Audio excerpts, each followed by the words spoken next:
میں نے یہ فیصلہ کیا ہے کہ اب ہم مزید اس کرپٹ سسٹم کا حصہ نہیں رہ سکتے. ہم صوبائی اسمبلیاں تحلیل کرنے لگے ہیں. میں جلد ہی اپنے پارلیمنٹیرین سے ملوں گا اور اس حوالے سے جلد ہی فیصلہ کر دوں گا. یہ کہنا تھا چیئرمین پاکستان تحریک انصاف عمران خان کا آج حقیقی آزادی مارچ کے حوالے سے. آپ دیکھ رہے ہیں T B C the broadcasters. Waseem Malik اور اسد چودھری حاضر خدمت ہیں. اس حوالے سے عمران خان صاحب کا اوورآل آج جلسہ تھا, اس میں اور بھی انہوں نے بہت اہم باتیں کی, اس پر بھی آئیں گے.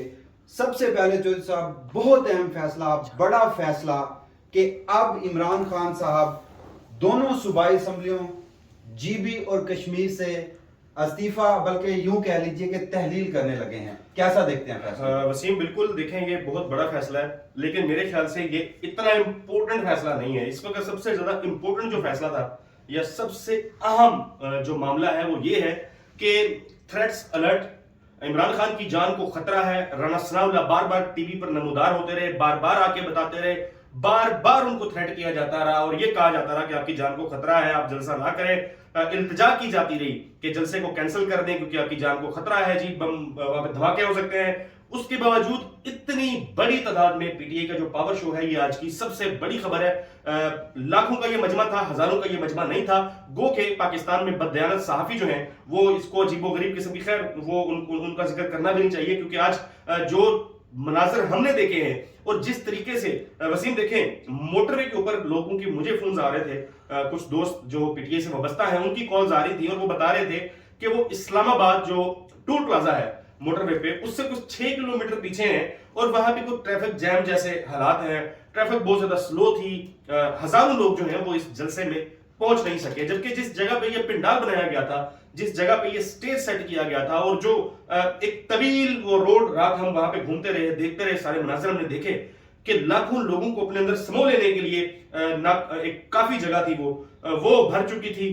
تل دھرنے کی وہاں پہ جگہ نہیں تھی. یہ آج کی میرے خیال میں سب سے بڑی سٹوری ہے. اور پھر خاص طور پہ لوگوں کا جو غصہ تھا,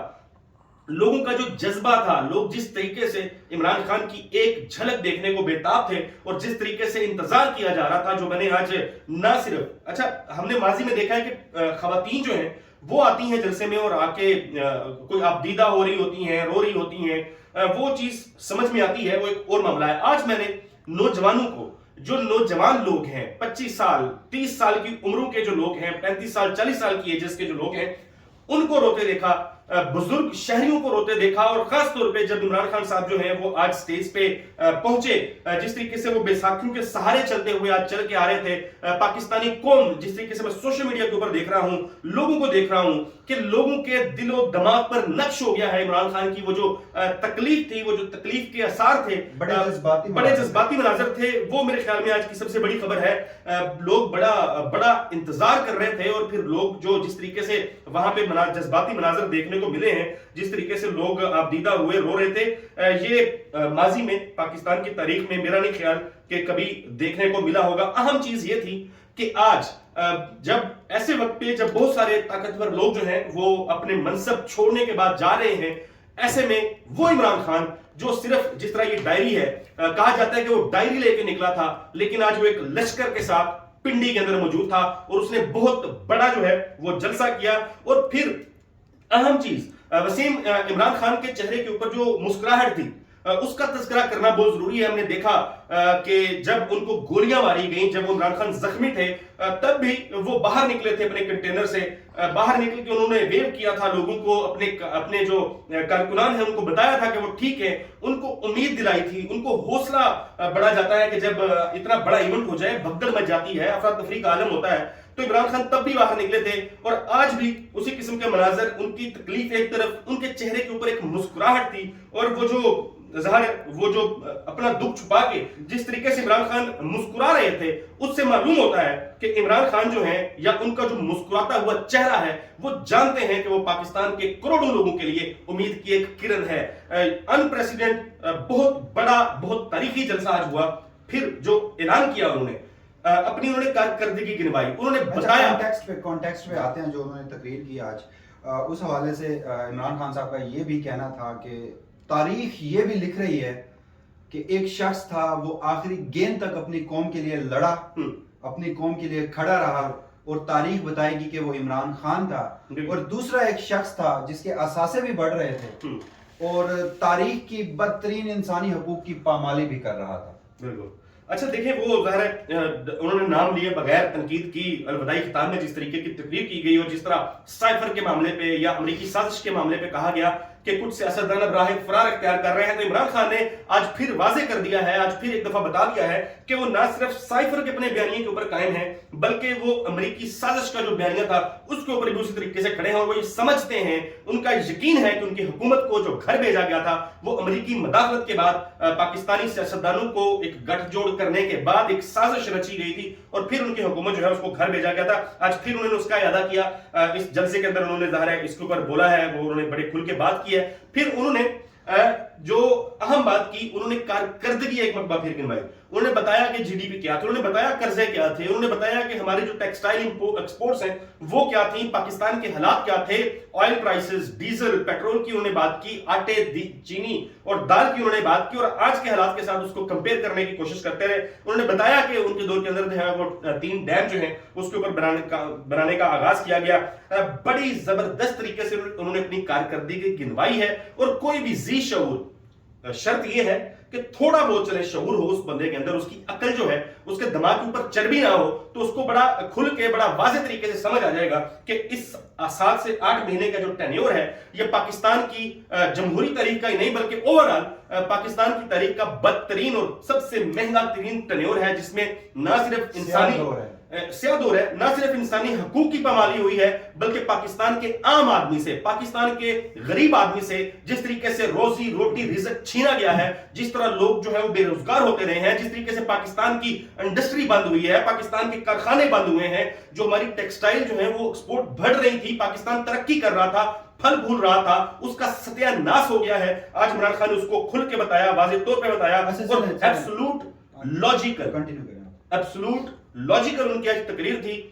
بلا وجہ انہوں نے کسی کو تنقید کا نشانہ نہیں بنایا، اپنے اوپر چلنے والی گولیوں کے حوالے سے انہوں نے بات کی، لیکن انہوں نے کہا کہ اس کی خیر ہے، میری خیر ہے، لیکن پاکستان کی، میری قوم کی آزادی جو ہے وہ میرے لیے بہت زیادہ اہم ہے. پاکستان کو جو درپیش مسائل ہیں وہ ایک ایک کر کے عمران خان نے آج بتائے، اور پھر اس کی وجوہات بتائیں کہ یہ مسائل جو ہیں یہ درپیش کیوں ہیں، کس وجہ سے یہ مسائل پیدا ہوئے ہیں، کیوں یہ مسائل حل نہیں ہو رہے، کن لوگوں کی وجہ سے حل نہیں ہو رہے. انہوں نے آج اس بھانمتی کا جو کنبہ ہے، یہ جو 12-13 جماعتوں کا اتحاد ہے، ان کو تنقید کا نشانہ نہیں بنایا. آج وہ پوری تقریر کا جو مرکز تھا وہ یہ تھا کہ جو ان کو، جن کی بدولت ہی آئے ہیں، جو ان کو لے کے آئے ہیں اقتدار میں، ان کے حوالے سے وہ انہوں نے بلکہ کہا کہ جن کی یہ ذمہ داری تھی وہ لوگ سوتے رہے. اور پھر آج انہوں نے کہا کہ اتنے بڑے کراؤڈ کو میں اسلام آباد لے کے جا سکتا ہوں، ہم 25 مئی کو انہوں نے کہا کہ میں لے کے جا سکتا ہوں، لیکن جو بدترین تشدد اس وقت کیا گیا تھا لوگوں کے اوپر، یہی خوف تھا کہ خون ہوگا، پاکستان کا نقصان ہوگا. آج بھی انہوں نے کہا، اور پھر جو فیصلہ ہے اس پہ پھر آگے بات کر لیتے ہیں. بالکل، اگر ریئلسٹک بھی دیکھیں، اس وقت پریکٹیکلی بھی بات کریں، تو اگر وہ اسلام آباد میں یہ سارا لشکر اور یہ تمام تر لوگ لے کر پہنچ جاتے تو اس کا فائدہ اس وقت اگر دیکھا جائے تو حکومت وقت کو ہوتا. اور میری یہ ذاتی رائے ہے کہ اس وقت اگر آپ کسی بھی حکومتی شخص سے 13 جماعتی 14 جماعتی اتحاد سے پوچھیں گے کہ ان کی سب سے بڑی رائے کیا، ان کی خواہش کیا ہو سکتی ہے، تو شاید وہ یہی کہیں گے کہ عمران خان صاحب ایک بار پھر اسلام آباد میں آ جائیں اور پورے ملک میں کیوس کی صورتحال دیکھیں. اس وقت تو وفاقی حکومت کیا رسپانس دیتی ہے اس پہ کہ اگر اسمبلیوں سے وہ استعفیٰ دے دیتے ہیں تو کیا نئے انتخابات جو ان کا مطالبہ ہے، جس کی وجہ سے انہوں نے پہلے قومی اسمبلی بھی چھوڑی، تو اب ان صوبائی اسمبلیوں کو چھوڑ کر اس نظام سے باہر آ کر اپنا مطالبہ منوا سکیں گے؟ اچھا دیکھیں، ان کا آج جو میرے خیال میں جتنا سمجھ پایا ہوں، کیونکہ ابھی انہوں نے تقریر کی ہے، اس پہ دیکھیں گے فردر کیا چیزیں آتی ہیں، کیا کمنٹس ان کی پارٹی کے لوگ کرتے ہیں، کس طریقے سے وفاقی حکومت جو ہے وہ اس کو رسپونڈ کرتی ہے. میں یہ سمجھا ہوں ان کے ورڈز کیا تھے. انہوں نے کہا کہ میں اس کرپٹ نظام سے باہر نکلنا چاہتا ہوں. تو کرپٹ نظام کی بات اگر ماضی کی بات کی جائے تو ڈاکٹر طاہر القادری وہ عمران خان کو قائل کرنے کی کوشش کرتے رہے اس وقت کہ آپ اس کرپٹ نظام کا حصہ جو ہے وہ نہ بنے، لیکن ظاہر ہے آج عمران خان صاحب جو ہے انہوں نے اناؤنس کر دیا ہے. اور اگر ہم نے دیکھا کہ ماضی کے اندر حکومتی جماعت کے مختلف جو رہنما ہیں وہ یہ بات کرتے رہے کہ عمران خان جو ہے وہ اسمبلیوں سے اگر استعفے دیتے ہیں تو پھر حالات، معاملات جو ہیں وہ الیکشن کی طرف، جنرل الیکشن کی طرف جا سکتے ہیں. تو اب دیکھنا یہ ہوگا کہ کیا وفاقی حکومت وہ افورڈ کرتی ہے کہ پاکستان میں الیکشن ہو. کیونکہ میں یہ سمجھتا ہوں ذاتی طور پہ کہ اگر پاکستان میں 3 مہینے بعد، 4 مہینے بعد یا 5 مہینے بعد بھی الیکشنز اناؤنس ہو جاتے ہیں، یعنی 5 مہینے بعد الیکشن آ جاتے ہیں، تو پھر صفایا ہو جائے گا. عمران خان صاحب جو ہے وہ 2/3 نہیں بلکہ 3/4 اکثریت کے ساتھ اسمبلی میں آ سکتے ہیں, اور ایسا عمران خان کا جیت کے آنا ان جماعتوں کو کسی طور قبول نہیں ہوگا, کیونکہ ہزاروں ارب کے کیسز جو ہیں ان لوگوں نے معاف کروائے ہیں, اور اپنی مرضی کا جو جتنا لوٹ مار تھی وہ جس طرح NRO ہوا ہے آپ لوگوں کے سامنے ہے, اور جس طرح پاکستان میں تمام قوانین کو پس پش ڈال کے منمانی کی جا رہی ہے, اور جس طریقے سے نواز شریف صاحب جو ہیں وہ معاملات کو چلا رہے ہیں, تو یہ اب کی جو حکومت ہے مسلم لیگ نون ہے یا زرداری صاحب بھی ہوں, میرے خیال میں وہ یہ افورڈ نہیں کرتے. اچھا چلے اس بات پہ اگر میں اپنی ذاتی رائے میں دیکھوں تو صدیق جان صاحب اکثر ایک لفظ یوز کرتے ہیں, وہ کہتے ہیں کہ جب ان سیاسی جماعتوں کا گٹھ جوڑ ہوا تھا تو یہ ناجائز سیاسی تعلقات تھے, اور ان ناجائز سیاسی تعلقات کو بنانے میں اداروں کا کتنا ہاتھ تھا وہ ساری دنیا اس وقت جانتی ہے. تو اگر ابھی بھی ادارہ اس حد تک اگر یہ دیکھیں وسیم, میں پاکستانی شہری ہونے کی حیثیت سے اگر آپ معاملات کو دیکھیں, حالات کو دیکھیں, تو کس کو پتا نہیں ہے کہ پاکستان میں کیا چل رہا ہے. مجھے بڑی اللہ پہ یقین ہے کہ جو تبدیلی ایک آئی ہے, جو ایک بڑی تبدیلی آئی ہے, اس تبدیلی کے بعد مجھے بہت اللہ کے گھر سے امید ہے کہ پاکستان کے حالات بہتر ہو جائیں گے. کسی ایک سیاسی جماعت کا معاملہ نہیں ہے, کوئی بھی اقتدار میں آئے, کوئی بھی پاکستان میں حکومت کرے, مگر جس قسم کی نا امیدی اس سسٹم کو لے کے, اس نظام کو لے کے, ان قوانین کو لے کے, اداروں کے بارے میں لوگوں کی جو رائے پیدا ہو رہی ہے, یہ پاکستان کے لیے اور پاکستان کے مستقبل کے لیے میرے خیال میں بہت زیادہ خطرناک ہے. اور میرا ذاتی خیال ہے کہ جو بھی طاقتور لوگ آئے ہیں یا جس طرح نئی عسکری قیادت آئی ہے, تو وہ ان معاملات کو بظاہر بخوبی بغور دیکھ رہی ہوگی, اور میرا خیال ہے کہ جو چیزیں غلط ہو رہی تھیں ان کو روکا جائے گا, اس کا راستہ روکا جائے گا. اور پاکستان کے اندر ظاہر پاکستان ہے, پاکستان عوام سے ہے, ہر ادارہ عوام سے ہے, اور عوام کی مرضی کے مطابق جو ہے وہ کام کرنے کی عادت جو ہے وہ ڈالی جائے گی.